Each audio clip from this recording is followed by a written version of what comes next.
exactly. And one of the key things that he just said, give some structure. So imagine you invite us over to your house, Right. but you're not even home. You can't even afford to be in your house. And we just wander around and we look around and we grab some stuff. And we're like, it's kind of nice house. And we just make a mess. Yeah. And then we leave. And your house, which you've tried to keep decent and intact, you shouldn't have let us in. Right. But if you're going to let us in, you should be there at the door and you should greet us and you should tell us, okay, I'm going to take you and give you a tour. Right? I'm going to show you what's here. And I'm going to tell you what's important to me so you don't mess it up. And if we look at national parks around the world, any park, any protected area, it's probably one of the keys. So getting back to Greenheart, what we found that worked for forests was for people to look at a forest, there's forests everywhere. But if you put up a structure, like a series of bridges through the treetops as an example of what we've been doing, all of a sudden you frame the forest.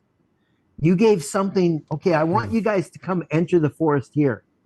And in fact, I want you we want to attract people. We want them to be educated. So you employ local guides, people who know the forest.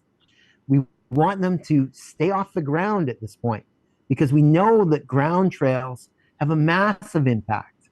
And when you have people using ground trails, you want them to be conscious of stay on the trail. So their first experience in your forest is literally with the least impact possible and the best return that you're going to get.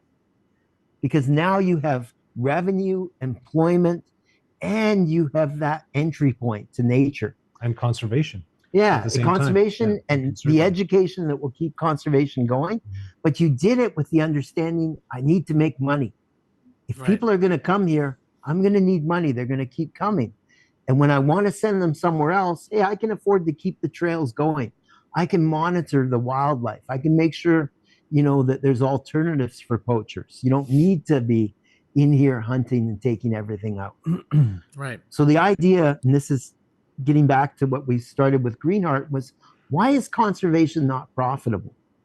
Who benefits from keeping conservation as a donor-based model?